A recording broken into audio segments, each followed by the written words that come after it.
And I'm back out in the woods, hanging out. I raise my vibration, and then all the birds go. Prrr. And these are the birds that I raised last year. It's getting cold. I've run out of dead trees. I was trying to get a bunch of trees that are obviously dead and falling over, cutting them down, and then I was going to bring them over here, which is off the property. Oh, hello, deer.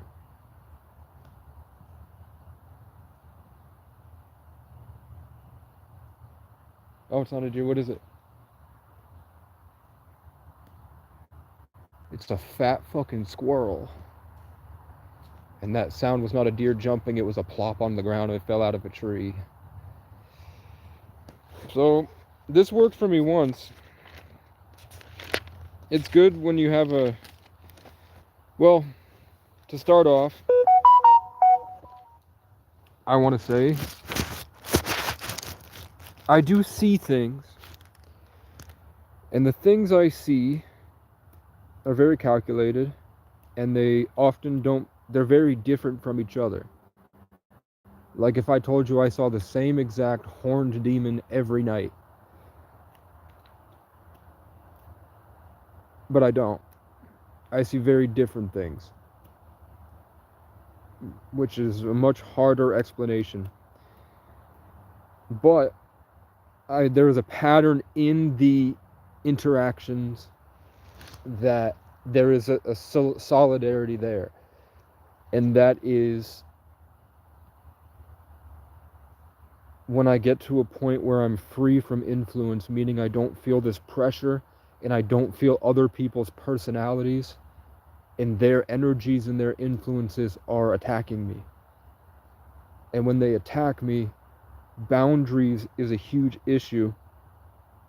And I have trouble stopping those things and stopping myself from becoming those people. What I've noticed is the people that tend to attack me, after they attack me, they go through sort of a forced individuation ritual to try to save themselves. So the people that attack me, and it's always in regards to I try to build a loving connection or relationship, I guess. It's not like I'm trying to force them to love me. It's more like they come at me and they have some serious issues that I don't understand, and I'm trying to like just the things I say to them try to embody something better, and I try to leave it on a better note. Crow, as soon as I do that, I notice that they get violent, they get aggressive, they get really low, they get angry, they get vicious, they get mean, they get cruel. And they're trying to do something to me emotionally and spiritually. When they successfully do it, and I feel like they've sort of raped me in a sense, they tend to start and act like me. They tend to start acting like me, and the way their behavior completely shifts, and they become sort of like they had stolen me from myself. When that doesn't work, like my family, I mean, you have the last instance is somebody did that to me, and then they started posting on Facebook the things that I say.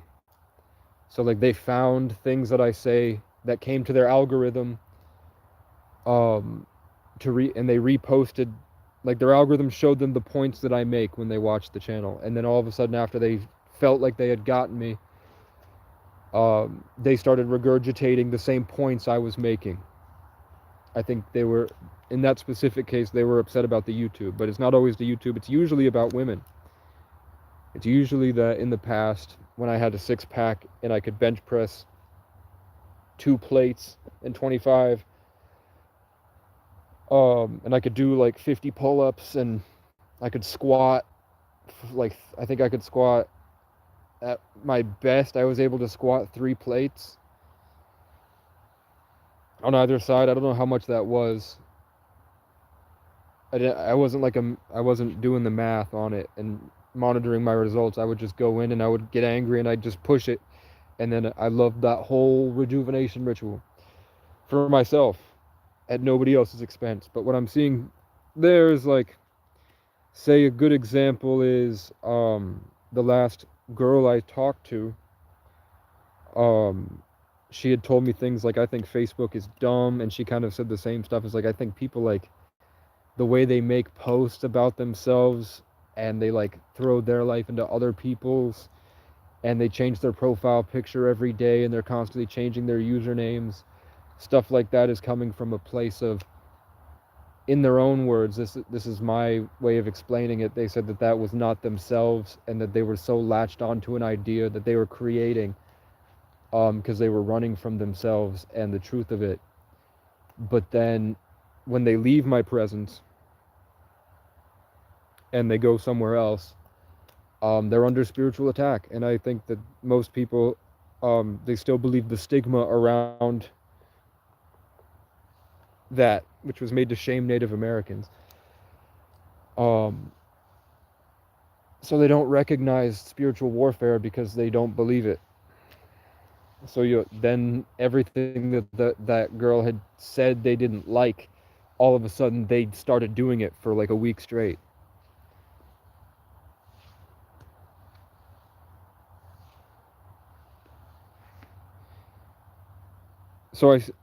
And then when they can't take it from me, they get violent. They get violent and they lie to police.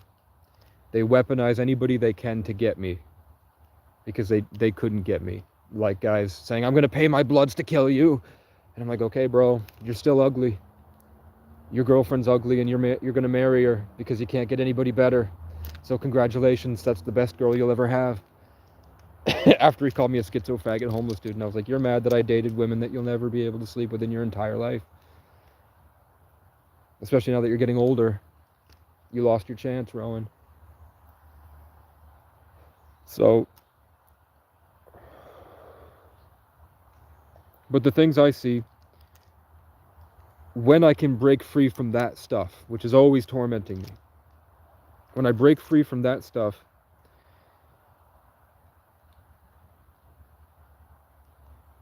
there's a moment where I'm separated from the energy, and I'm myself again, as like a little solid object fighting to be solid, like a little energetic body in a sea of prideful energy, trying to use me as a stool to farm and lift itself higher so that it hurts more, and just constantly coming at me, and I'm trying to block it and put it away.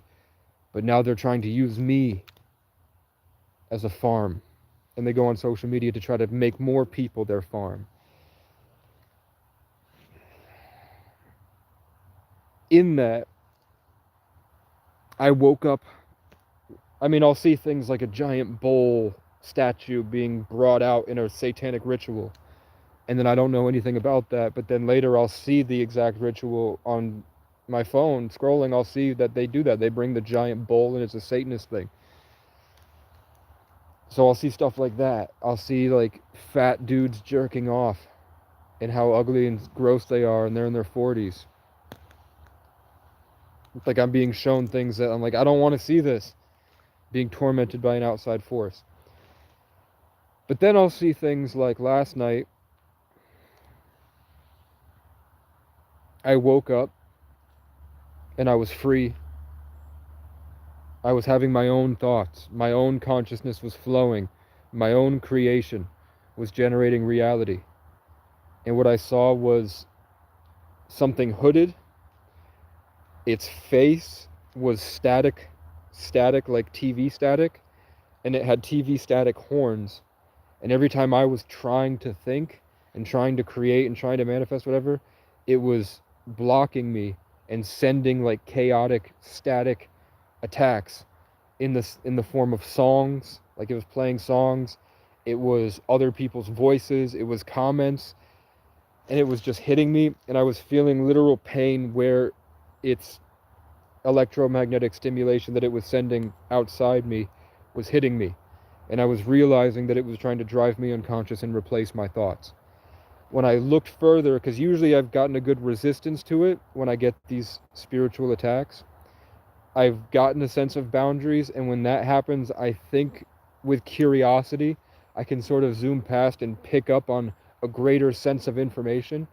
And it's not like it's hiding it from me. It might be trying to distract me, like divert me to something else, but it's not like it's not like a chaotic stupid creature. It's something intelligent. So I think what it showed me when I was curious, like, what are you? It brought me into the room. It showed me, it opened up in the ethers, in the waters. It opened up a room, and I recognized the room as somebody from my past, and that somebody from my past was doing extremely bad things, like bad habits, and they were very far from repentance and trying to be a better person. They were stuck in their delusions, and they were doing this energy harvesting work under for me. They were using me as a target. They were spreading lies about me. They were holding in a loving connection that we once had, and they were perverting it, and they were siphoning me, and they were converting it as power and fuel. They were eating me. And part of that demonic thing, like you would consider that demonic, part of that demonic thing was that they had employed with a higher force. Like, I don't think they have the authority to grab a spirit from the ethers and say, you are now in charge of tormenting Casey in the name of this spiritual factory. I think that there was something there that was like, okay, I can work with that. So then they were now there. Also, the thing with, like, when these spirits do torment me, they give me suggestions and archetypes to help me understand more of what they are from an unbiased perspective. I've heard that angelic beings or higher spirits, things that work outside of this realm, they don't have the ability to take from you. But the vessels on earth do. So those things, even if they might be good or bad, they're just producing. They can't consume. They're producing. Even if the production is chaotic and made to drive the person into psychosis and hopefully work them around to make them violent or break something so that they get in trouble with the courts, so they can further that taking of your narrative blessing and perverting it, destroying it, and essentially farming you for resources.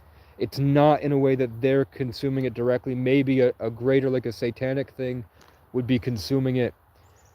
But, and that's why in God we trust. We take God's money. That thing, even if it was bad and doing bad things to me, I always seem to have a way out. It just, if I could function enough, that's the issue. If I could function enough to do it, there would be a way out. And it seems like it's sort of unbiased and not extremely malevolent. But the people spirits, like my ops or people that are in the physical realm, their spirits can be malevolent and angry. So this thing that had a black cloak and static for a face and static horns, that was hitting me with music and people's voices and their egos and their energies as I'm trying to think. It's sort of pushing me back and then saying it to a point where you can't, it's just going to keep going. So eventually I stopped, and then I started being changed. I was being converted to the energies of those people, and my voice changed. I lost presence in my body. I felt more kicked out and put in the sunken place. And then for the next couple hours, every time I tried to think, I realized that it wasn't my thoughts because it was an attachment. Where usually in the past, when I would be free, I would have this freedom to have my own thoughts in all directions, creative style, and be growing. Instead, it was just forced into a funnel through trauma. And everything I said wasn't me. It was the personality of the person that they showed me was doing these sort of take as much of Casey as possible so that he has no power, and that they feel like they can covet and hoard that power hiding in themselves. And they don't do anything. They don't leave the house. They don't go anywhere. Their whole life is doing that, taking as much as they can from everybody else, and then just shoveling food down their throat, not getting any sunlight, and living in that demonic realm. They like doing that. They like the possession. And that's why when I try to speak to them, they get through for a split second because they're lonely and they want love. And then as soon as they have it, like, that's what, maybe even that's giving them too much credit. I think they were just putting on a show to get the trust going so that they could pervert it. And then they immediately went to yank, hold it, gaslight, yeah. And then when that didn't work, they started just screaming at me. violently lying to my face and trying to get me to believe things that weren't true. Like saying, you better not do this. I know you do this. And it's not true. Trying to put that place of authority and trying to make the person feel weak. And that person does it to everybody, including the police. So that monitoring spirit, it made itself look like a static monitor so that I would understand that that's what it was. It was called a monitoring spirit. So it helped me when I was curious. It placed itself in a way that I would understand what it was. Just like that last year, not last time, but that other time during the full, like around Taurus into Gemini season. So like late May or like mid-May, early late April, mid-May, like when the leaves were spawning. I was sleep paralyzed in the woods, and there was this dark presence that was raping me, and it was showing me that it was attaching crackheads. It was taking their energy from the park and ride when they would overdose on heroin in their chaotic, destroyed mind, which was the same static here, but just taking that energy, and they were trying to force it into me so I would grow, and they were trying to turn me into that. Take me from myself, destroy my opportunity to be myself and shine and embody something that would change the world and influence people and be a reference experience that would be healing. They were trying to divert that and make it so my influence was something terrible. And when I did the curiosity, what are you, whatever, intentionally, it showed me the Dark Magician from Yu-Gi-Oh! Yeah. It's kind of the same stuff. So, and then when that happened, that's when a group of animals came out of the forest from over here, and they circled around the cabin, and then a fox or a coyote ran in and pressed itself against my leg through the tent wall, and it started breathing differently to try to like make the environment more calm. And then when that happened, the deer went to the top of the hill outside the cabin, and it started yelling into the cabin, and when it yelled, it connected to the fox or the coyote, and that allowed for it to have a wall. And because it was connected to me, the deer's hitting gave me this sort of shield that allowed me to block that entity. And then the entity got angry, and it was through me communicating to the deer that the deer's head was going to be on a wall. And then the buck was like, is that what you want? Do you like that? And then I was like, wildlife refuge. No, showing me hugging it and feeding it, and it can have its own land. And the deer was like, pfft, and it smacked a birch tree down and walked away. And then that demonic force left. So I have these things where the things do show me what they are, and they kind of give me archetypes to help me understand more about what it is. I had made a YouTube video like a couple days prior to that instance last year where I was talking about how I was studying Cabal and occult magic and what these dark Satanists do. So it's, of course, like whatever my monitoring spirit in like the unconscious waters, collective conscious, just like swam and was like, get me in contact with a Satanist, whatever. And then the Satanist came at me. The Dark Magician. So that yesterday was a monitoring spirit. And I recognized that most of my problems are probably something like that monitoring spirit, where it's trying to keep me in a state of distraction and submittance, where I've reclused into my body and I've forgotten this level of conscious thinking, so that something else in front of me or around me is always hitting me on all sides. And I think that that's the case for pretty much everybody. And that's why people that come into my life afterwards, when they leave the situation, so it's almost like I'm a test, where I come with I've fought so much that I've gotten a little, like some of my semblance left, and I'm trying to steer the world in a better direction, or my world in a better direction. And then the people I met with immediately get violent, antagonistic, condescending. And then if that doesn't work, they get vicious, dark, angry, malevolent, and then they start to work again. Literally, they go deranged and will work against me. That happens all the time. And it's not even people that I consider to be friendly with, they get hijacked. where I'm having a conversation with them, and all of a sudden pride takes over. They stomp in front of me, and they'll start looking at their fingers like this, and like I can feel them pulling the energy with their focus to their hand, and they're taking all the energy in the room. And then they immediately like the vibe basically goes, deal with it or fuck off.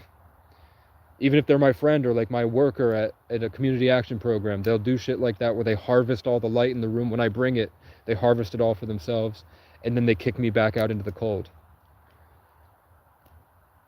I have to believe that they don't have this. I know they do. They choose to do it. Squirrel right to left. Straight. The squirrel has gone right where I was looking, and it's sitting there and talking to me. It's talking to me.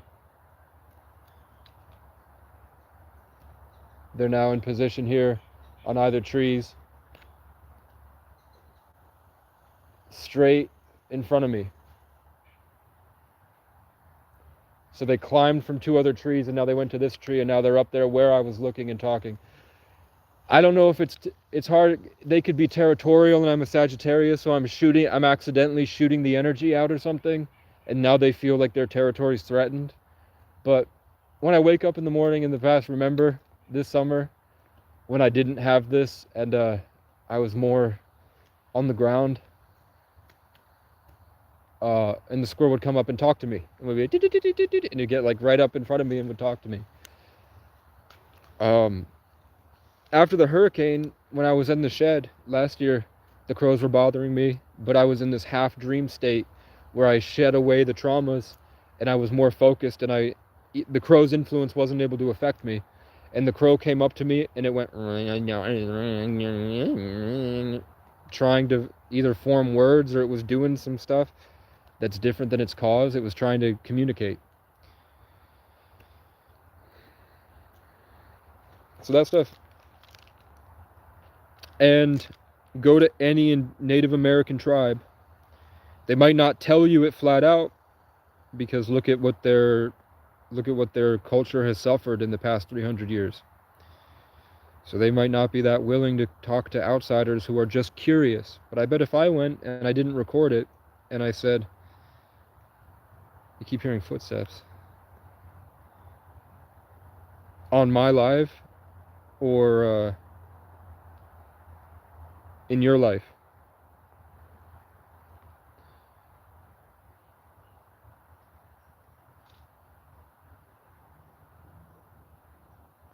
I don't know what it is, but I know that repentance in a relationship with your higher power seems to allow you the power to ignore it and not be affected by it.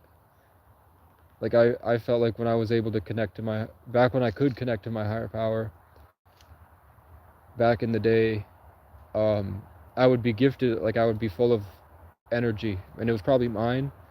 But then when I would have things like footsteps around the house, or knocking on the window at night, or animals howling like right outside the house when I was 7, and then you look to where it is, and the sound is coming from outside the door, outside the sliding glass door at Peter's house. There are wolves howling right outside, and it's so loud, it's right at the patio, but you open the door and there's nothing there. Stuff like that, or the giant praying mantis I saw last year that showed me myself in the future, and I hung myself, and it told me that version of myself from another timeline said, I wish that I had gone back and spent more time with my family, and that it apologized that in this realm my family was not the same as it was in his. But it also showed me that that guy was it was like a clump, like I think it was a being, and that being was managing tons of different timelines. Like that was my higher self or oversoul, and it was managing a bunch of different cases, and it was showing me different cases of different ways that the world could have gone. But and that's why, because that one entity showed me different spirits. Like it showed me the guy who owned the sugaring shack also killed himself, or maybe because it's a sugaring shack that was here, maybe in the future I bought the property and I turned it into a sugaring shack, and I made maple syrup, and eventually I hung myself in the cabin. But that spirit hung itself in the cabin, and it also was me at somehow. And then for like every time I go to the cabin, I started to see me, like even just sitting there laying alone. I would see over and over again the me putting the rope over the rafters and hanging myself. I would see me being encouraged to go to the hardware store and buy the exact length of rope, and saying I had enough money to do it, and then it was just like showing me killing myself over and over again in the cabin. Um, Stuff like that. So I just didn't, as I go through the rest of my life, I don't know where I'm going next, but I want to make sure that I leave it somewhere that I can go back and watch,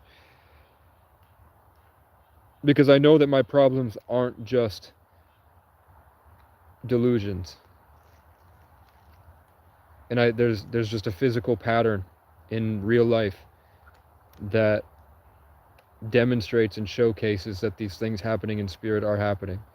People that don't have a good connect and solid connection with a higher power where love is abundant, and they choose to live ego-based and based off of the harvesting of life of other people, tend to put on a show on social media for attention,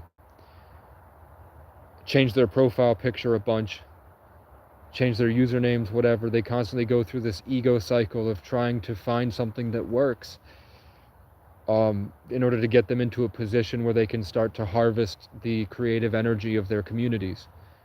And because of that, other demonic forces will gravitate towards them and help them feel powerful, so that they can be put in a position of doing that at a larger amount. Basically, like, say I make great content, and then a talent agency reaches out to me and sponsors me so that I can continue to make better content, in the hopes that it drives customers to their products and their networks and their entertainment, their programming, that type of stuff, like influence battles. And I think I heard that before I was born, my mother was able to work 3 jobs, and my dad had been a ski instructor for 8 years, and he was very happy in his life.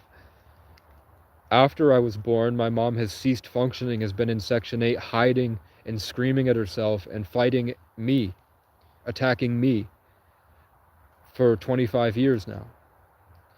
My father, after I was born, had a history of violence. I don't know if he had that prior, but I know that after I was born, my dad started to blow up off the handle, and he started to bottle things up, and my dad was then traumatized, attacked, lost his job. We lost $100 million in equity, and he's now unable to function, and he's drinking himself to death all day, and all he does is, I mean, from what I've heard, he can't recognize that he's upset with me for things that he did. Like, he attacked me. He attacked me. He attacked me. And then I ignore him, and he says I hate him. Or I fight back, and then he lies and says that I can't, my mom won't admit whether she just flat out lied to the police or if my father gave her a fake story. My dad either ran into my mom's apartment and lied to her, or he ran into my mom's apartment and he told the truth, and my mom lied. But I know my mom lies to the police, and then she pretends to be a victim that cares about her son, but then within 2 minutes of the conversation, she completely transforms into a vicious narcissist that gaslights and will try to emotionally attack me into just hurting me as much as she can. And then she works together with my aunt to make me the butt of the joke in the family, and she'll lie to my cousin and lie to my other cousin and lie to my grandfather and lie to my aunt and lie to everybody on Facebook and the police and her therapist and anyone she can. She just lies and lies and lies and lies. If you were to call her out on it, she'll say, I have mental illness, and my reality, because of my mental illness, I don't have a good judge on reality, so I believe it to be true, but it's not. But then she deliberately will get angry, violent, and will be laughing the entire time she's doing it, showing that she obviously, it's more of a defense mechanism to save that disgusting piece of shit inside of her than it is an actual admittance of any serious problems. And I'm saying that it's not just her. I see it with cops. I see it with prosecution. I see it with fat women, fat white women specifically. But I also don't have it like in Vermont. I'm sure I just never have seen it from people of other races. I've never seen the Mexican women or the Native American women or the black women ever get to this, except for one woman I dated that was Cherokee and black, but both of her parents were white, and she said it was a recessive trait from her family long away, but really it's probably that the mom cheated on her dad. But her dad was a like biker racist he owns all the trash. They have a trash empire, which is really funny. It's really funny that they do the trash removal for all the people, but socially they're white trash. So they literally have a white trash empire. She had the same stuff. So I have to believe it's a product of white culture. And that's why on Facebook you see the same stuff. Inaccountability, gaslighting, and just making everything else a joke. Turning everything else into a joke. That's why there's an army of millions of white people, like hundreds of millions of white people on Facebook, and their whole day is just half reading anything that has to do with stuff that they don't know anything about, and haha reacting and going in comment sections and just trying to make everybody feel stupid. And then you look at their profile picture and they're fat, lonely losers, or ugly, just very ugly, deformed, inbred people. So to me, I don't know if it's culture or spiritual, but I have the spiritual instances. And I know that, say, like, this is chaos and this is explaining, if I were to start creating something, which means I would focus and I would start to think about things and I would start to live in creation, where I would be creating something, exerting my will, making things happen, and living in a co-created thing where I'm real and I'm also building on that realness with like funny, making jokes, having real social stuff, like innovating in real time to like make social situations. And that used to be what I loved about life the most, was that free creativity in social environments. And then music and stuff was just sort of like my journal, where I would log what I've learned into like a perfect art piece. Now it's like I can't function at all in the social at all, and I'm surviving by putting it into art pieces, because that's all I can do. But I notice when I get back into it, if I go for a walk, if I do receptive meditation at night, if I do breath work, if I do all this stuff, and then the universe aligns for me to finally get back against this force, there's violence. There's literal, you guys saw it in real time, right after the Celtic Fest where I had my breakthrough and everything felt great, and I watched Beau Was Afraid, and I realized that I'm in a Truman Show. And then I suddenly got a notification for a spiritual teacher that said, if you got this message, you're finally ready to accept that life isn't what you thought it was, and that you are in something that's more organized by a higher intelligence than you were ready to understand, and you finally made the breakthrough. Spirit is telling me you're a 33, stuff like that. 33 life path, or they said 33, and then on the tarot, Tibetan fire serpent hits the tarot, and then the number 11, Sagittarius, stuff like that. So then I was validated to my higher level of thinking, and I was able to be aware and start using my genius pattern recognition to hold myself to a higher responsibility and be able to talk to whatever this force is.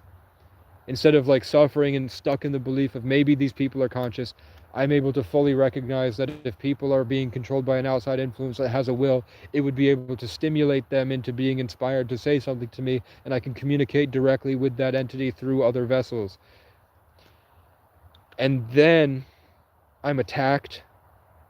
I'm violently forced out of the town, and I'm like, that's a sign I have to leave. So I finally get back to the cabin, excited for Virgo season, where it's all about the hermit, and you go to the cabin and you can have your space where you're protected, and then you can organize your space and get ready and have the foundation for the ideas of the air Libra season. When the justice comes, you'll be in position to express yourself and see the truth for what it is, and start to distribute justice to who it karma has deemed necessary, to give them what they deserve, to give them what they put back out. What they did to other people will be done unto them. And what I got is that people shot at me on the property. Police kept showing up and emotionally abusing me, saying, we're going to rip you out of the property, trying to induce fear in me, trying to assert themselves and make me lose my sense of freedom in the property. As soon as I had the breakthrough, somebody slammed a note on the door that said, the police are going to hurt you if you try to do what God has just told you to do.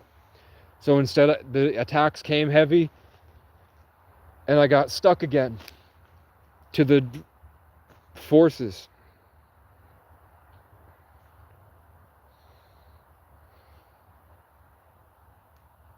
And it's not like strangers are after me. It is the strangers, but what hurts is that to have family that's doing it. And it's not just one member of the family and the rest are like, that person's crazy. It's the entire family's doing it, and the entire family is saying the other people are crazy. They're all doing the same behavior, and then if you talk to them in private, they're persecuting the rest of the family for behaving the same way they are. Like they're all trapped under the foot of this demonic entity that's controlling all of them. And I was the only one that was free. I fought out of it. So of course I am the target. They really believed that I was violent and a danger to them.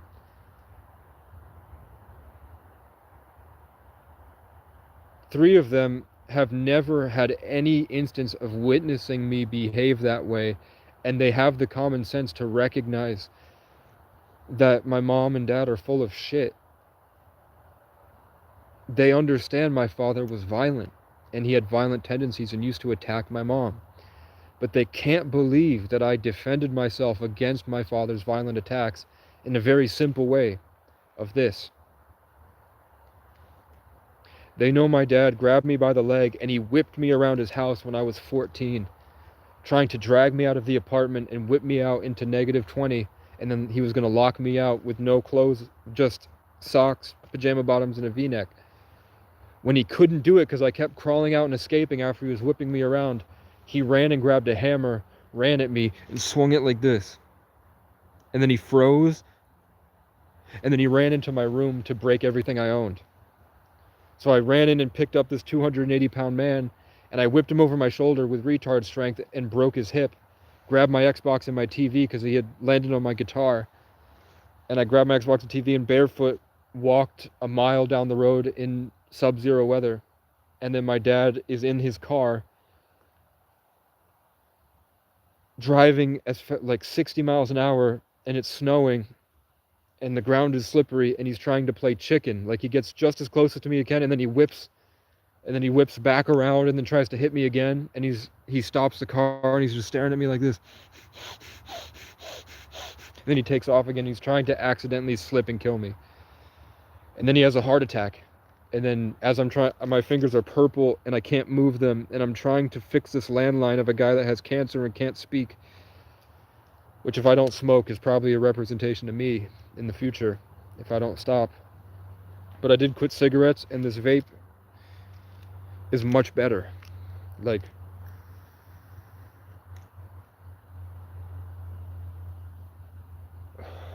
a loon was $20, and it would last me 3 days. This lasted me 35. This was $33. Coincidentally, it was 33, and it's lasted me over a week, and I'm not even a third of the way through it. So now every smoker I meet, I give him a hit, and it sucks because I did get a fucking cold sore after I gave a guy a hit. I don't think it's herpes, like sexual herpes, but I think that the bacteria from somebody else's saliva, I don't think it was like, it wasn't a cold sore. It was like I got a pimple. It wasn't like I've seen pictures of cold sores. I've looked up herpes before because I used to make out with a lot of women, and then afterwards I'd get like a pimple. But I talked to doctors and they said, no, it's just the bacteria if you don't wash your face. bacteria sits in there and it grows a pus. Cold sores are much different. They're like painful and they're big and they're inside of your mouth and outside of your mouth. So it's not that. It was just the bacteria, whatever. Just to make everybody clear, I don't have herpes. But I have been giving people hits of this, and they've gone on to say, you saved me a lot of money just this past week. They said, I went down to Lebanon and bought 3 of them. This is so much better. I feel so much better. So now look at that simple change, that now at that gas station where everybody goes, that's where these rural towns congregate. He's telling them about this. He's giving them the sauce, and they're healing their stuff. They're changing from cigarettes. That's the type of influence I'm talking about I have on these rural communities where they don't talk to anybody. I'm embodying something. They got mad at the homeless guy, and then they watched him grow from literally getting hit and pelted, literally pelted with metal, scrap metal, beer cans, cigarette butts. They see me all the time. People try to, like, there's a row of 10 cars, and they're all driving to work. They all live in town, and then they see the piece of shit in the truck literally run me off, and I have to jump onto the girder to escape them trying to kill me with the truck. They're seeing this. I'm embodying the problem, and everybody's talking about it, and they make a change. But what I'm talking about also is that with that building up to the highest, there's a force that's after them. So you'll see things like people that welcome me into town. The next time I see them, there's an angry mob there because rumors flew around and they built each other up on lies, and now they're coming to hurt me for it violently. I was ran out of towns that the day prior, everybody showed up and welcomed me and offered me help and looked at my car, and then the next day there's a mob of 20 people outside the Pittsford gas station, and they want to know why I can't see my family. They're like, what did you do to not have a place to go, huh? And I have to be like, I don't have a family. I was DCF. The family I do have, I was going to see when my car broke down. Stuff like that. And I just have to assume that every homeless person that goes to Capstone now, Capstone tells them about how Walmart will deliver healthy food up here with their food stamps so they don't have to spend all their money. Because with the $280, you can only get a week's worth of food from the gas station. If you want anything more than 2 Arizonas a day, you run out of your money really quickly. But with Walmart, with food stamps, you put your EBT card in, they register you, and it's only $6 a month to have Walmart deliver all the way up here. So now they said that of the 20 people, like 15 of them now are getting Walmart deliveries, including the Capstone workers, which say they're saving a lot of money and is making their life easier. The next thing I'm trying to implement is I think that if they just gave me a bunch of pallets and they bought, maybe GoFundMe, if they bought me a nice tool set that isn't the Ryobi, the shit one, if I got a nice tool set with like a skill saw, drill, nails, even if I wouldn't say, I would try to do screws. I could turn pallets into wagons, and I would put hinges on the wagon so that it would fold up, so that the wagon pulls out, and you can put the tent on it, and you have a spot to put your trash and cover the trash. And I would have a literal pamphlet I would leave at Capstone, and maybe get hired. Like, that would be a thing I'd take to Phil Scott, is like, you are persecuting these guys so heavily, you don't want to spend millions of dollars. It's very cheap to pay me to mass produce these wagons so that there's no more campsites riddling the tents. There's no more tent cities. Everybody's living in a wagon that they can put the tent on. They can insulate it and cover it so they're not freezing to death anymore, and you don't have all these deaths on your hands. You don't have people dying in storage units. You have an insulated means of life that's very easy to get around and less difficult and easy to work with than having to clean up these tent campsites and worry about private property, building structures. They have a structure, and they can I can have a little thing for an electrical outlet to feed out of it, and then all you have to do is just build places for people to charge their Jackery power stations and provide a simple, easy way for people to work towards a Jackery power station. Not Jackeries are shit, but like the EcoFlow or the Blue Eddy power stations that they can keep in there and run an electric heater so they're no longer dead. And then the traumas that they're suffering from, it'll be easier for them to manage and function so they're out of survival mode, which will allow them to have hope. And because of maybe that will stop the prejudice towards them, so they would feel like they want to be a part of the community and want to be a part of society. And it's not like they'll go to Wyoming and things will be different. They don't want to be a part of society, and they're laying on the ground waiting to die. I'm giving them a step up that is honorable to their situation, where they feel like they've earned, because they've lived in nature, they've found the natural order, and they know that the satanic organization in charge of society has built it so that you lose that when you go inside it. You sacrifice yourself to the goat or Capricorn or the Saturnian black cube, the cross folded up, the inside of the Star of David, Mecca. You sacrifice yourself to the black hexagon that's floating above Saturn, Capricorn, which is governing the dark empire that you've built society from, brick by brick. The Masons, Capricorn, that goat climbing up the hill, the slow ascent to become the dark mountain as the goat, which forbids the freedom to live in what they've done. That's why they persecute. They've done private property. They do spell work in the court systems with the black robes. They do the employment rituals and signing yourself up. That's why they sacrifice a bit of your generative principle and your God-given blood when they literally take your foreskin and they feed it to the cultist. That's why Ellen would go on live and on her show and say that rubbing on, look at this beautiful thing, it's making me so young. Like, it's made out of children's foreskin. And she just tells you. That's what they're doing. So people don't want to be a part of that anymore. People have started to really recognize it when Jupiter conjunct Saturn in 2020 in the year of the rat, in a 4-year but 2 twos. So an extremely emotional, chaotic year, based on law and order and discipline and grounded sense of not any free, passionate creativity. Everything was focused into the 4 energy of the year. So people were struggling with this vivid chaos of emotions, and they couldn't find a way. They had no way to collectively express it vividly, because everything was channeled into this focused, disciplined 4 energy. Which is why you had streamers that were one after the other, moment after moment, hammering in this perseverance of the creative spirit. And the people who were better at doing that were the people that blew up. People that were able to structurize the chaos of the universe to give people some healing. But it was chaotic, so it was hard for music to be ordered. But then we built from that into drill music, and then drill music became country, brought us to country. And now we're going into tribal in a very high level. Just letting y'all know, that's why Doom is coming from Latveria, from his castle. But he's incorporating the technology with him.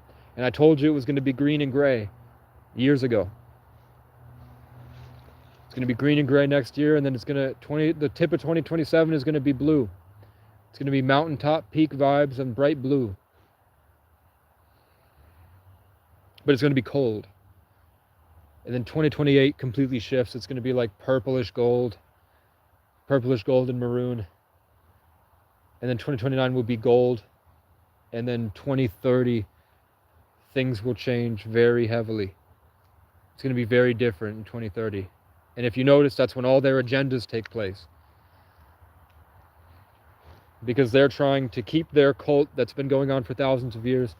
They're trying to stop their cult from dissolving to the waves of the collective unconscious as God's will changes the environment, like the Hunger Games 2 changes the scene of the Hunger Games to different environments as time progresses. The Masons are trying to keep their order in check. If you look at Candace Owens' cover photo on Facebook, it's a fucking Masonic ritual, by the way. So that's just what I'm talking about here. How's that? I'm a 33 life path, born in the 11th. I don't associate it with my identity, but I witness how the creative structure of the story that I'm living inside is shaped to embody themes, and how that ties in with facts about my life. I don't say I'm a 33 life path, saying that you all need to worship me as the divine child and feel bad for me because my sacrifice is here to help you all. I'm saying that there's a structure to the life I'm living, and there's an ordained thing going on here. and I'm just along for the journey with everybody else. I don't know, but I'm trying not to use it as an excuse. I'm trying to live up to my potential, but it's hard to focus. But we're in the year of the wood snake, and last year when I went to this forest was the year of the wood dragon. So of course I'm going to be in the woods. The 2 years before that were the year of the water cat and the year of the water tiger. And what was I doing in the year of the water tiger, the aggressive masculine force?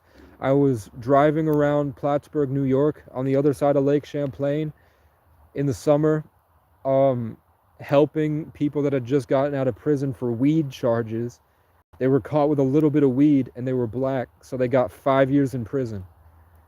And they were forced to like be a part of a maximum security prison just for being black with a little bit of weed. And I was trying to help them survive the prejudice of the small white town that they were halfway housed in on their way out of probation. And I was also learning from different cultures. In the year of the water tiger, where drill music was taken off, I was living with Irish, black, African, indigenous people up against small town prejudice, where I was ripped out of cars, I was pulled over and ripped out of cars, I was attacked. I had to fight off prissy little white kids that were, coincidentally, that kid was beating down his girlfriend's door and he was raping her. I saw him beat down the door and I assumed they were fighting, but it turns out he was fucking raping her. And that kid came at me because she was coming to me for refuge, and she was Mexican, indigenous. So I saved that woman from the prissy white bitch who came at me with an assault rifle and got arrested later after I beat the fuck out of him. And then I was arrested because my mom has to get her way in. So she was like, he messaged me once. I'm doing all this. And my mom's like, he messaged me once, arrest him. So I was arrested as soon as I got back to Vermont. The first time I got back to Vermont, the first night I was in Vermont, I was arrested because my mom had to get me. She wanted me hurt because I was free from her. So her satanic things couldn't get me. And I had lived with the black community for a while and I felt great. I was like, every single thing that I had thought was wrong about me was validated by people that had a higher level of spiritual beliefs from a different culture. And that higher level of spiritual beliefs isn't like they sit around meditating. It's just that they know it. Their whole life is part of that. They don't need to have a spiritual journey because the spiritual journey is uncovering knowledge. They just knew it since they were born. They live in that greater sense of emotional stuff. It's different and it's really cool. And I felt normal. I felt at home there. I felt like my entire life was trying to beat me out of the feeling that I got when I was around them. And I realized that as a child, I was always like that. Growing up. And then after that, water cat, I just spent the water elements around Lake Champlain. I spent the metal elements, the metal elements I spent trapped in Section 8. In metal, I was trapped and fighting for my creativity, and outside of the metal box was a bunch of pedophiles in Section 8. Horrible people that were trying to take advantage of me, and I had horrible friends. I had nobody in my corner. I was trapped in the metal year, and then in the water year, I was around Lake Champlain. And then in the wood years, I was in the forest. And next year is fire, and I don't know what that means. I don't know if that means, should I go to the wildfires? Is everything going to burn down? Global warming? Is it going to get, like we have a drought this year, is it going to be no water at all next year? And fires are going to get out of control. There was a wildfire 40 miles north of here. And then 100 miles away, there's like a 100-mile square thing up in Ontario, Canada, headed towards Montreal and Quebec, that's completely covered in wildfires right now. So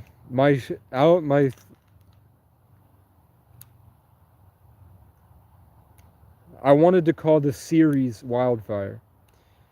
It would be Sundance, Storm, Savior, Sadade, or See You Around, and then Shilagat, or whatever, the Irish walking stick, and then stars, shooting stars, space,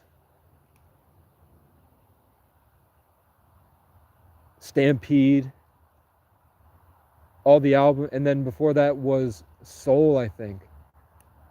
I wanted to call it Soul or something. That was back in 2020, my album. I don't remember what that was called, but it was yellow. It was yellow, and then Stampede was orange, and then Sundance was a bunch of different colors, but mostly like bright green with like this pinkish purple electromagnetic hue, and it was fresh water. And then Storm was dark blues and grays and purple, with the grays of this, and then that at the end, and then Storm had this gray and red stuff that would transition into Savior Sadade, See You Around, that album.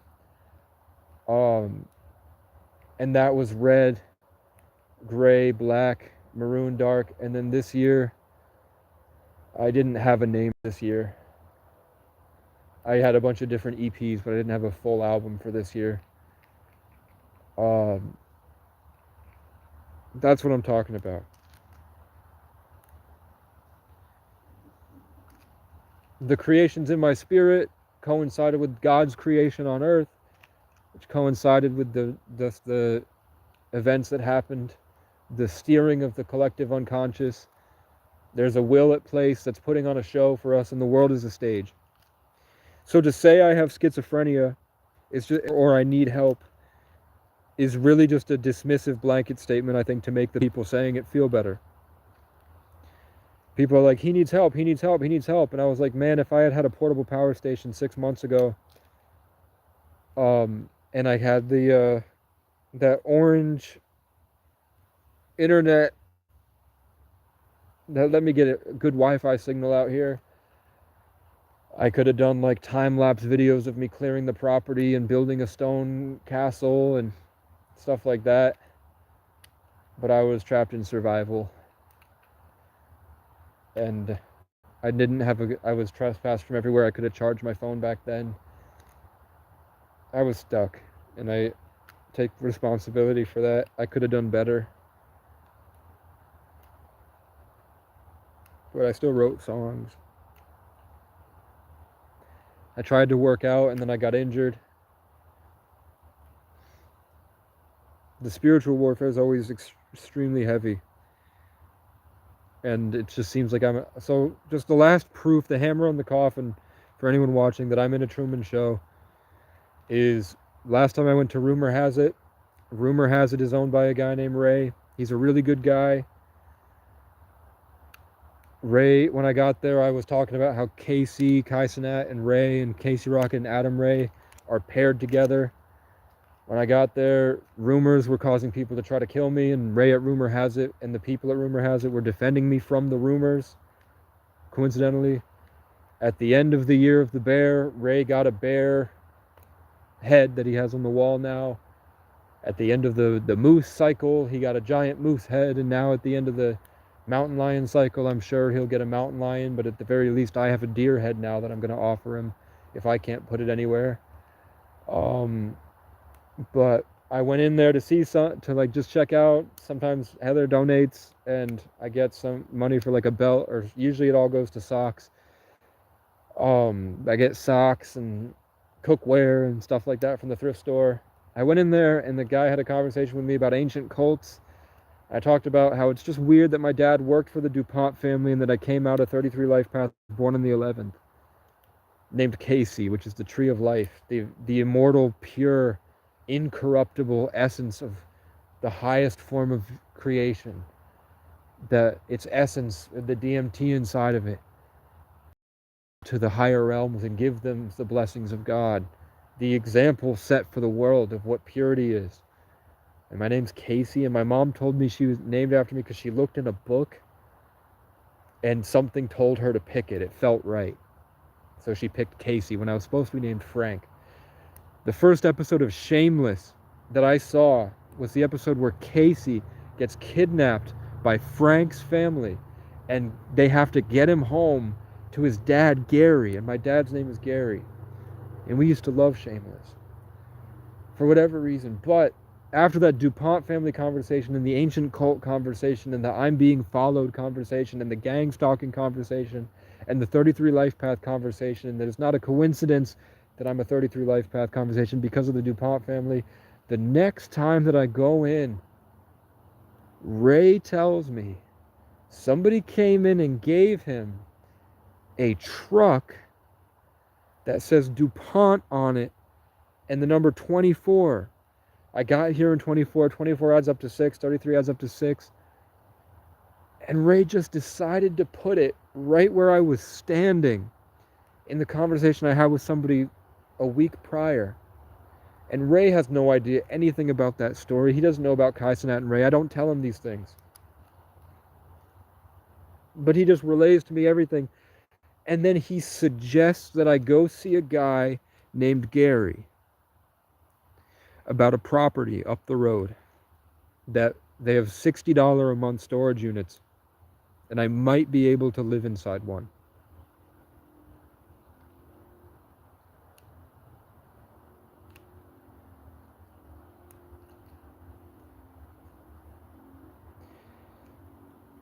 Of all my girlfriends, the girlfriend I loved the most was named, her nickname is Gary. And her brother's name is Leo. She's a Libra. My dad is a Leo Sun, Libra Moon. That girl, Gary, had a dog, a Siberian Husky named Loki. Gary means a mighty spear or a scepter. Loki in the Avengers was killing the world because of his mighty spear or his scepter. Loki, the TV show, when he escapes prison outside of space and time, the person that destroys his ego and defeats Loki, the only one that's ever defeated Loki, really, like Thanos kills him but he comes back. Blah, blah, blah kills him and he comes back. And the whole thing is that Loki's ego is the problem. So the only person in the Marvel Cinematic Universe that kills Loki's ego, which is the only way to defeat Loki, is Casey. Because Loki's like, give me the Infinity Stone or I'll kill you. And Casey's like, I mean, sure. Out here, we have millions of them. They're just paper. We use them as paperweights. They're nothing. So Loki dies. His ego dies. His glorious purpose dies, and he becomes a hero. The only person to defeat Loki is Casey. Then they work together and figure out that KC, Kang the Conqueror, is the most powerful person in the multiverse, and he is governing the multiverse in secret at the end of space and time because all these different Caseys were spawning and going at war with each other. And the only way is that at the end of it, the only rational thing to do is to just keep cutting off these Caseys from growing. So he snips the multiverse, the tree of life. He snips the branches of the timeline. But then Loki kills Casey. So then it's figured out that you can't kill Casey. There's billions and billions. There's an infinite amount of Caseys. And the invention Casey made to stop the multiverse, to like loom it, to thread it, and manage it, is out of control. So Casey, Loki, and then they go down to the bottom of reality, to the sub-basement of the multiversal existence outside of space and time. And there's a guy named OB, or Ouroboros, or the snake eating itself. The 33 life path of the never-ending Groundhog Day Truman Show cycle. Bo is afraid, who lives in room 303, that constant cycling of life and death, rebirth and death, the Ouroboros. OB, or I'm O'Brien. And also the O'Brien flag is many times in Loki shows. And that's the only flag that is shown in Loki, the show. So Casey, OB, and Loki work together to fix the invention made by Kang the Conqueror, or KC. And at the end of it, in order to save the multiverse, Loki sacrifices himself to become the Tree of Life, or the Casey, or Yggdrasil. And he's now growing out as a tree, managing everything, the infinite. Call Me Carson is a YouTuber on the internet who got in trouble because he had a relationship with a 17-year-old when he was 19. It is what it is. But he's like my favorite YouTuber. I liked his art form the best. He's a Minecrafter. Call Me Carson he hired a game developer to help him with his Minecraft and his streams and stuff. And his name is Code Husky. Like my ex Gary had her dog Loki, who is a husky. So Code Husky is Call Me Carson's developer, and his name is Loki. Call Me Carson's screen name when he's on Minecraft and his character is called Gary. Call Me Carson, his last season of Minecraft, the only thing he was inspired to do was build this big tower of funny gimmicks. And he called it Yggdrasil, the Tree of Life.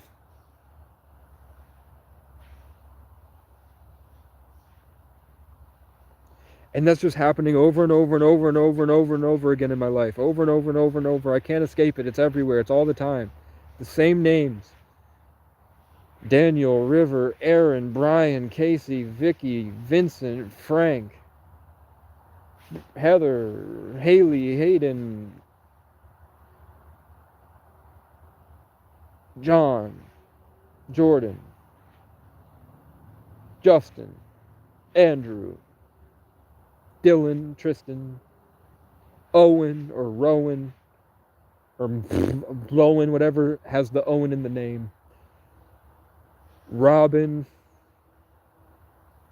Jay, so Robins and Blue Jays, Crows or Corvus or Corvids, bear stuff like Ursa, Ursula, Urs, Eric, Will, Adam, Tony,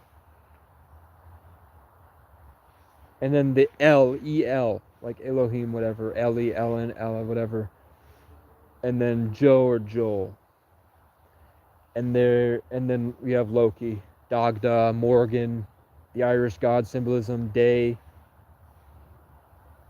It's just that. Over and over and over and over and over and over and over and over and over again. And they're all clumped together.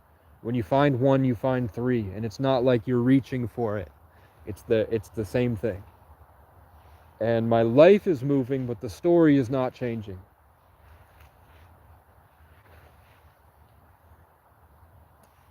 Good example is that if I were to go down this mountain, there's Casey. Next to her is Ray. Inside is Erica. And Shannon. If you go down to White River Junction, it's Casey, Dan, Robin, River, Eric, John, and I think, if I didn't say Dan, and Sharon. Shannon, not Sharon. The first shelter program I ever went to, it was Dan and Aaron. Then I got out of the shelter program and I escaped it by watching Game Grumps on my visits with my family, and I watched Game Grumps compilations, and that's Dan and Aaron. The next shelter I went to was River and Aaron, but Dan comes from the River Daniel, so River is there. If it's not River or Dan, it's Jordan. It has to do with River.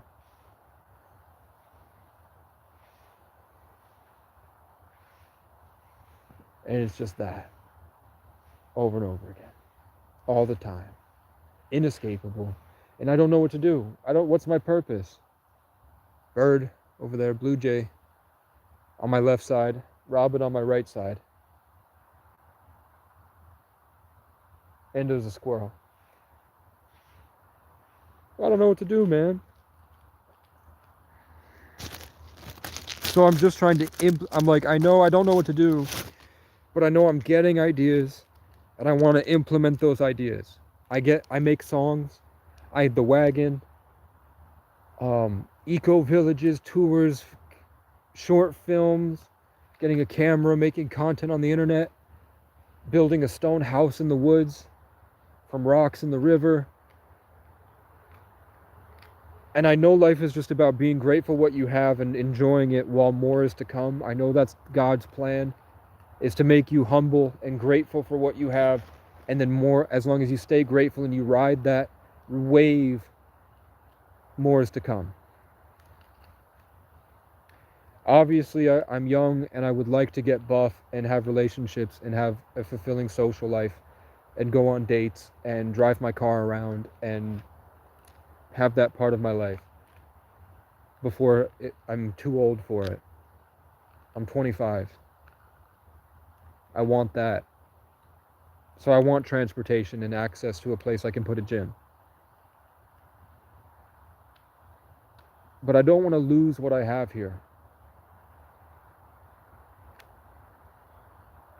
And I got to a point where I was able to fight back, and then they took it from me again. And I was cast back down to the bottom. I jumped a little bit, and then they forced me down. And then I'm jumping a little bit again. I'm climbing back up, they're pushing me down. I'm climbing back up, they're pushing me down. And it's not just physical, and it's a chaos of rape in spirit, where I'm in constant pain, and I have to suffer through trying to create, where there's all these influences of the most disgusting people you can imagine that orbit me. Even Eva, I'm assuming that's Heather, right? Evil Angel.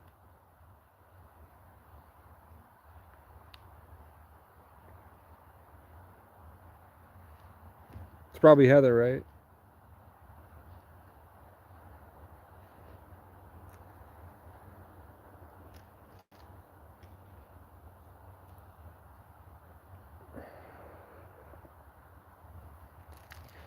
So,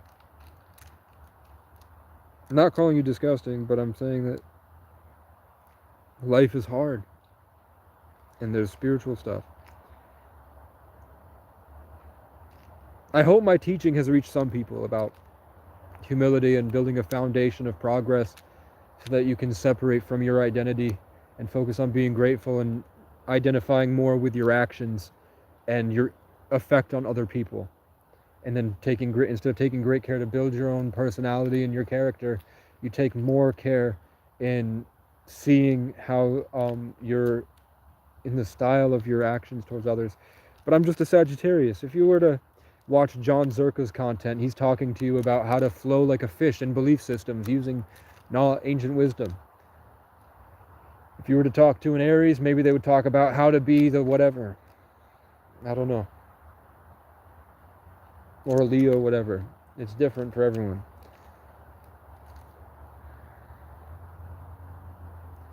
So I came out here to see how cold it is.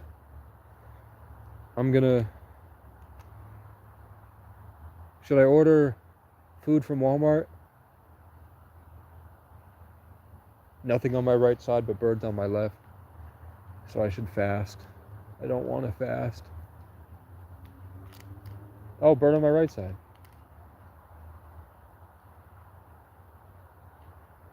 Fast? Walmart.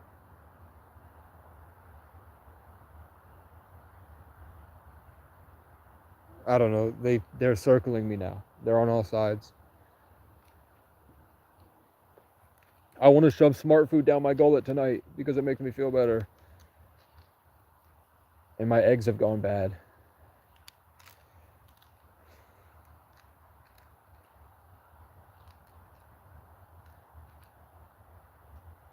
It's too cold.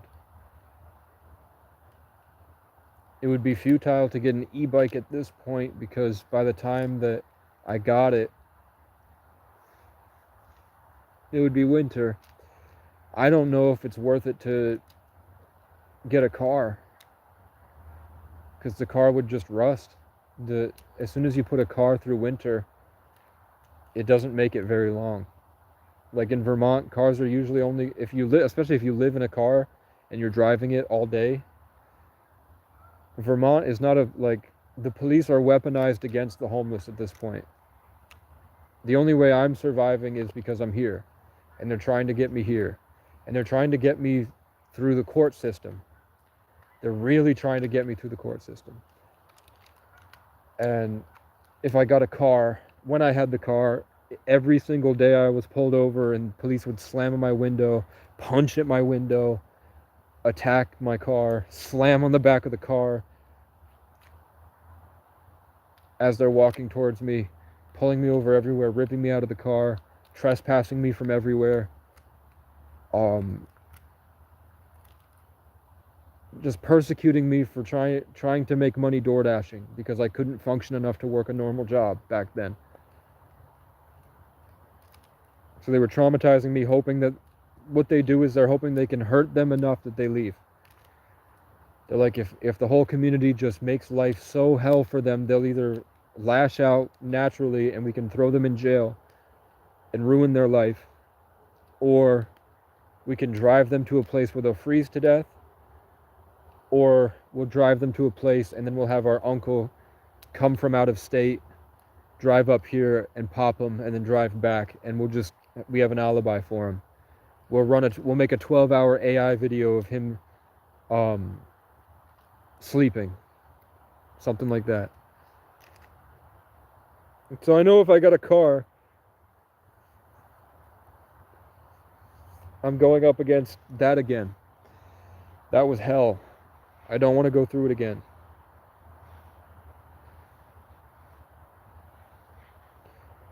I want to just, even if it's like an acre.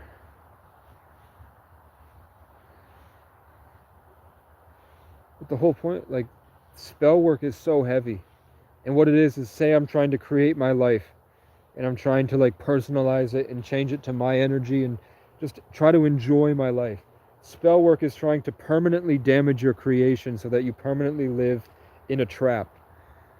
So like now when I get land, I can just, all I feel, like all my tendrils or tethers in spirit, I can just feel the abuse and hatred and the eating of my spirit and the torture. It's violent and it's painful all the time. And it's distortion and distraction because as a 33, I have the exponential elevation of the 6, which is the home and family harmonizer, which means my job is a home and family harmonizer for the entire collective unconscious of humanity. And as an 11, I'm a vessel that my spirit is sort of opened as a super heightened gateway to the other realms. Sort of like in Harry Potter, King's Cross Station is where people go to transition to the magic. I'm the King's Cross Station. I'm the KC.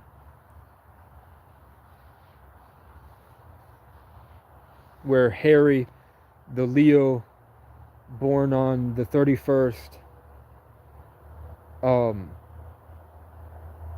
rises to the afterlife and is in King's Cross Station in the gateway to the other world, and he meets Albus Dumbledore. But if you look at the Goblet of Fire, when Dumbledore says all of his names, he's like, I'm Albus, Percival, Reginald, blah, blah, blah.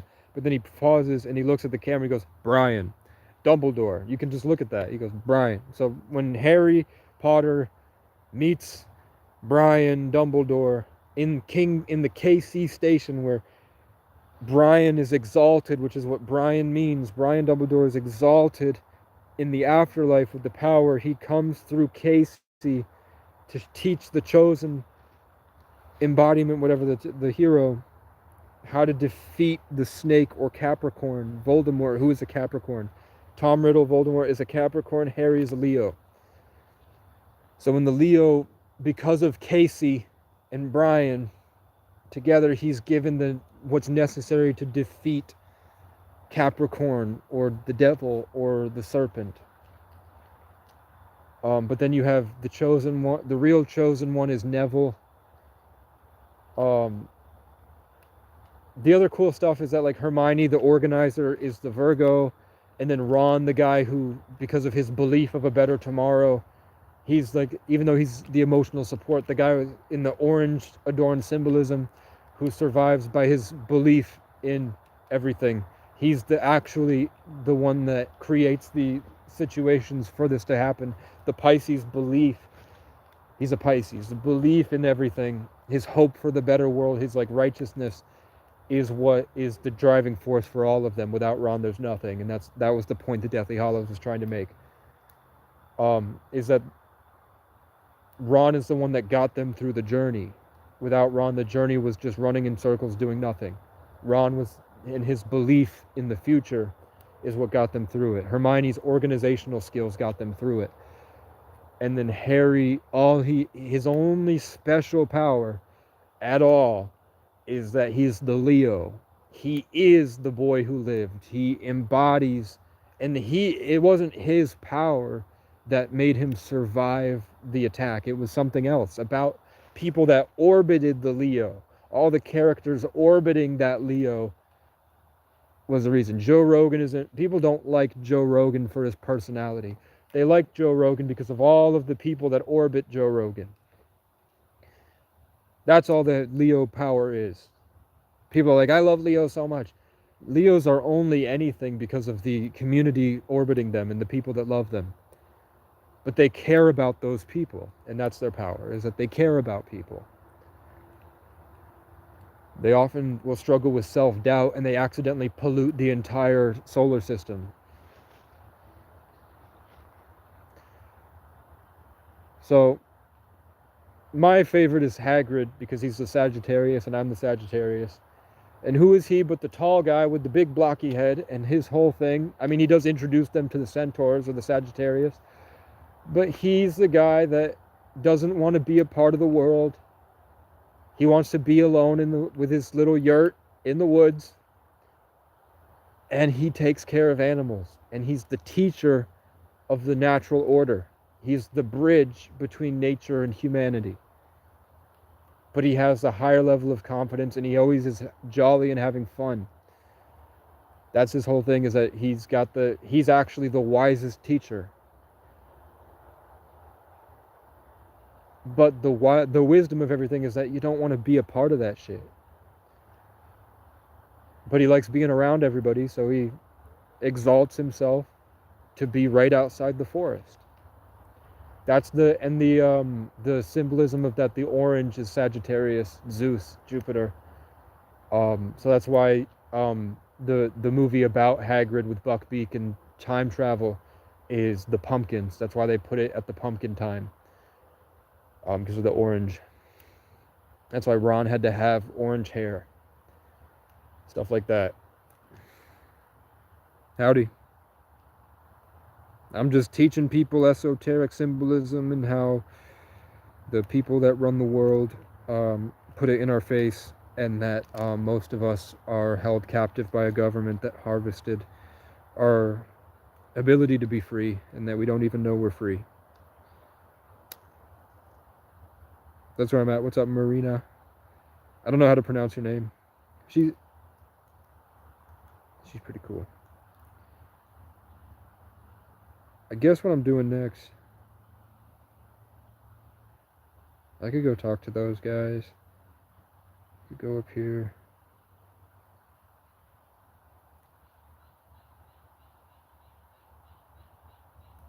Okay.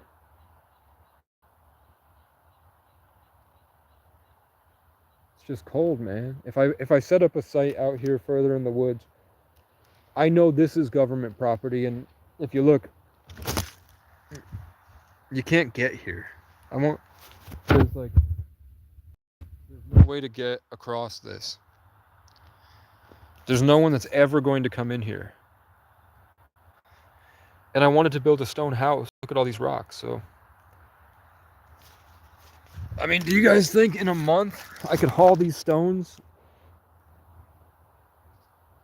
up into the woods over there, shovel some dirt, and then I don't have any water, but I could buy like a bunch of gallons of water, I guess, and try to make some mud to put it in, and then I can bring a free wood stove, and it's going to be heavy, but haul it up here. But they make pallet stoves. They're just expensive. Pellet stove, sorry. But I was also thinking about pallets, which is pretty funny. Trying to get pallets up here to build the shelter. And I could do that. Or the alternative, I think, is that I take my tent. How about that? I mean, that was right to left. Heather gave me a hefty donation. I think I'm at, I took out $20 for laundry. But other than that, I'm sitting at like $100 and maybe $120.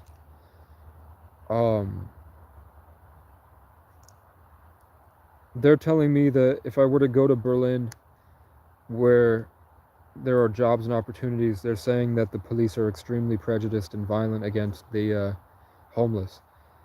It's getting really out of hand, and that there are about 1,000 homeless people running around all day. And if I have anything of value out there, they're gonna get it. They're gonna take it from me. I don't know if that's gonna be the case. I have no respect for police. Um,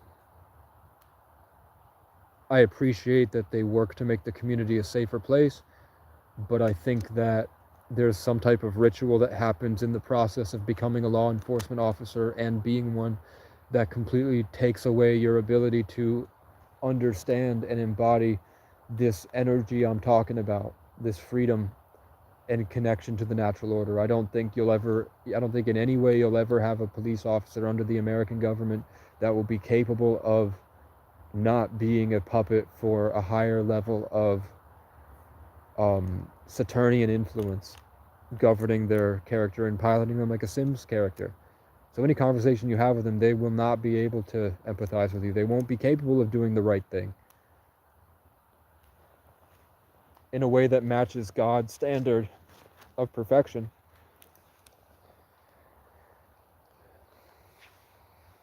At the very least, they can have a tiny sense of mercy that they understand will cast them back into the darkness, and they will be judged by their peers for doing it, but they might be able to do something good, kind and good for somebody else.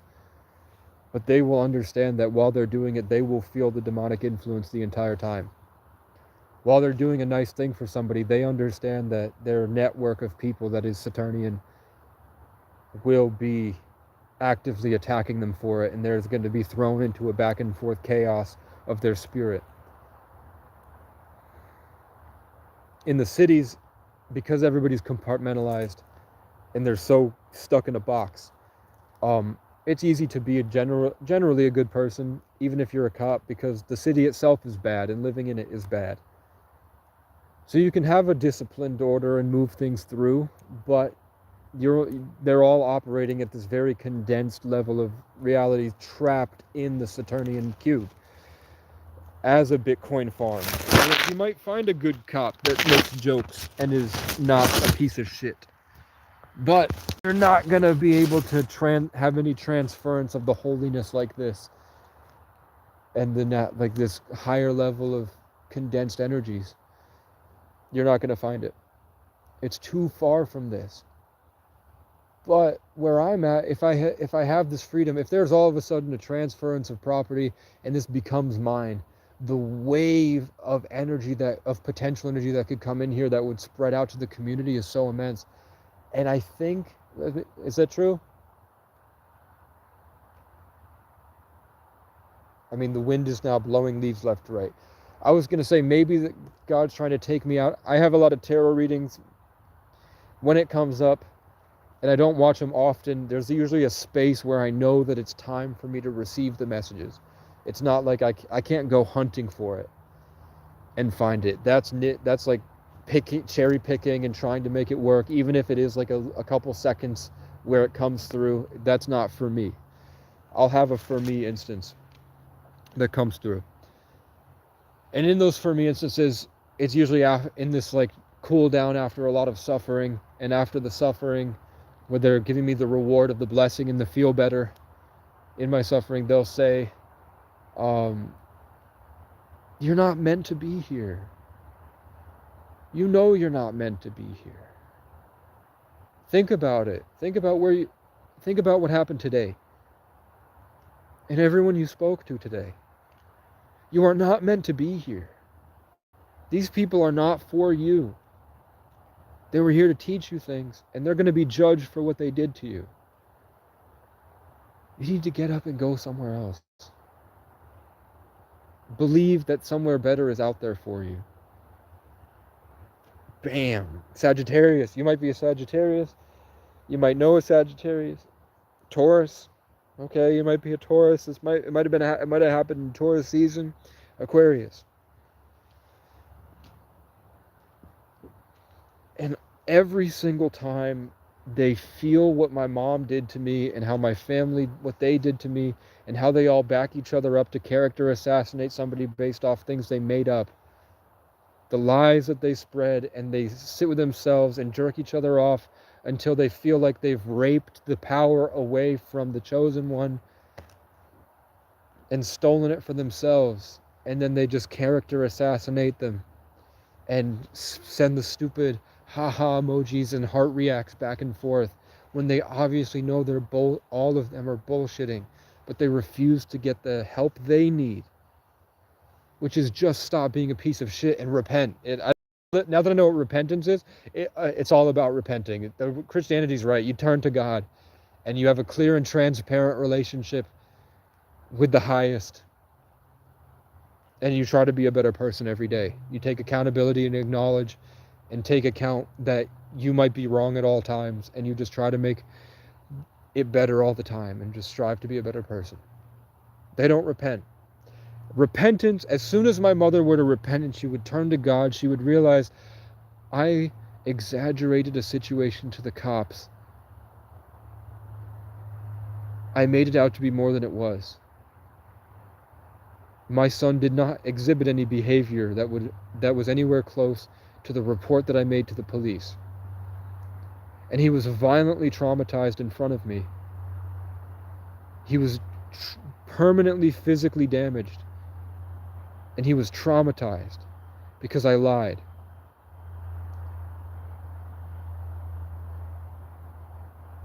And I feel like there would be the call to action right there, pulling her towards, I should try to tell prosecution, knowing that they're pieces of shit that have been trying to hurt him for years. I should call prosecution and tell them that he was hurt unnecessarily, and that he suffered more than you guys would ever convict him for, and that you guys should just throw the case out. Then maybe she would get to, I've did an abuse prevention order on him because he expressed how upset he was that I lied to the police and that my behavior was torture for him. I put him through hell as a mother. And when he got upset, which is natural, I blew it out of proportion to lie to the police again and filed an abuse prevention order and tried to gaslight Grandpa and Aunt Allison and Melissa and everybody into believing that he's a monster, to ostracize him, to force him to be alone in his suffering. And we all laughed as he suffered alone every time he got hurt, and he was hurt violently, suffered, hungry and cold, degraded to the worst form of the human condition, where he developed problems that I used as validation to the made-up stories I made years ago that I've been hiding inside.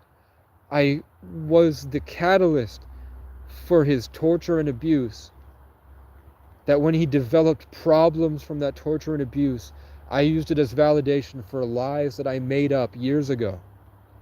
Because I need to have somebody who has problems that's torturing me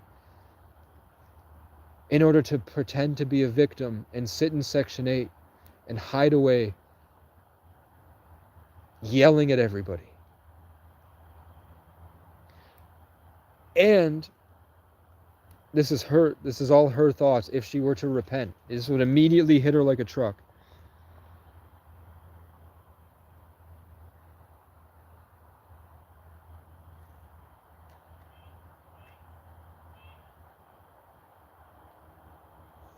Okay. Proof? I didn't see that in my court case. I saw the judge and the prosecution made it a way bigger deal than it needed to me, and my lawyer refused to say what it was because he's also working for the courts. I didn't see any enemies of God turning on each other. I don't see any enemies of God turning on each other. I see Freemasonic shows in the perpetuation of a Saturnian order, trying to survive revelations. I don't see anybody turning on each other.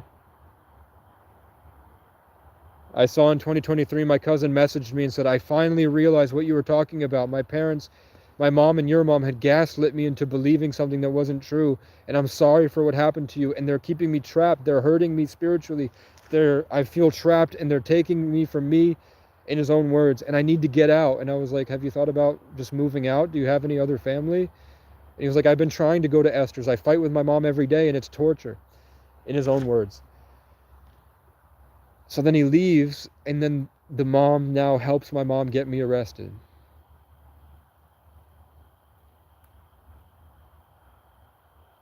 His mom helped my mom get me arrested because she was mad I took her son away from her, which was her spiritual sex toy.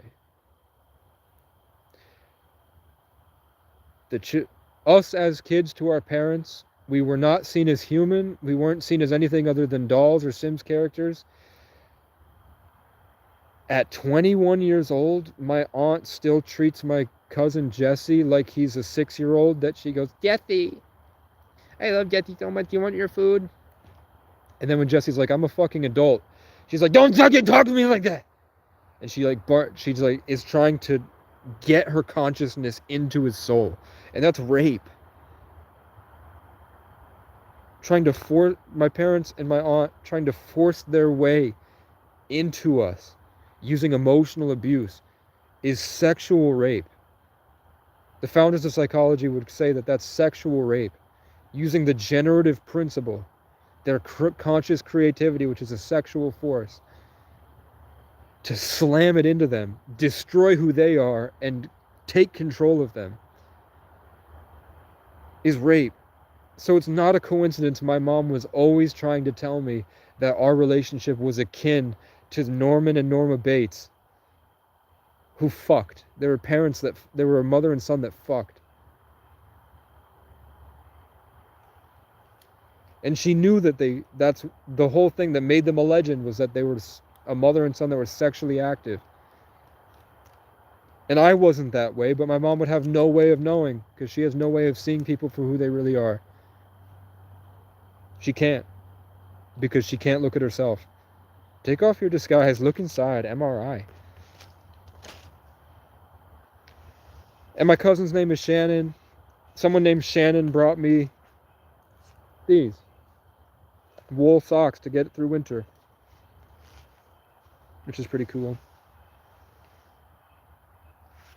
So how's that?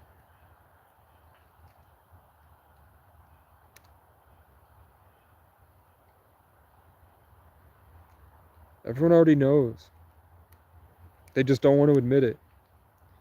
The white people in the Facebook comment sections know they do the hand signs, and they watch the Simpsons movie. They're religious. They know we live in a firmament. They know the firmament has the devil. Whatever.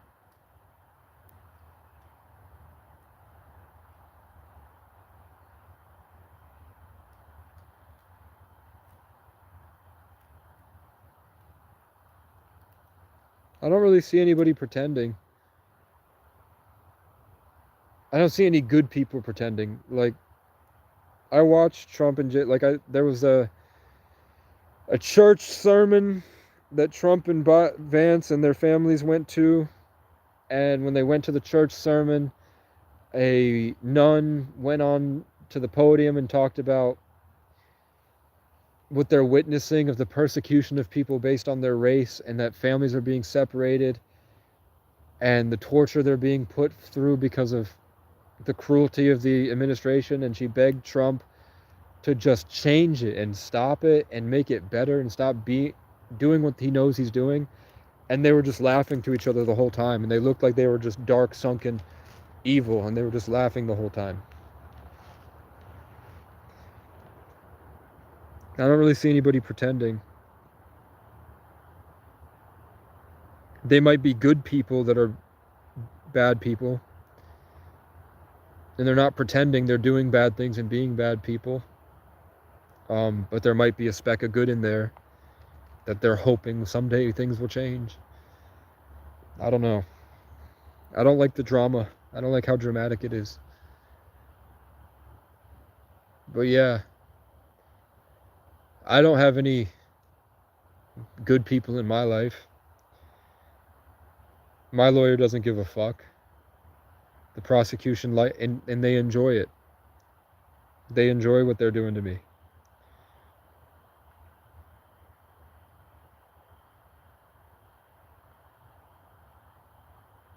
So I don't believe it.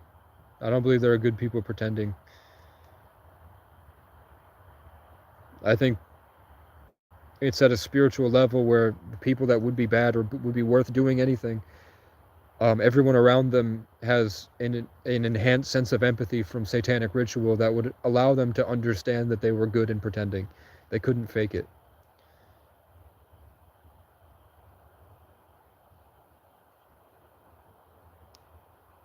I don't know. But I don't like this version of me. And I'm gonna get some Walmart delivered. And I'm gonna go to bed and watch YouTube. Good night, everybody. Happy Saturday.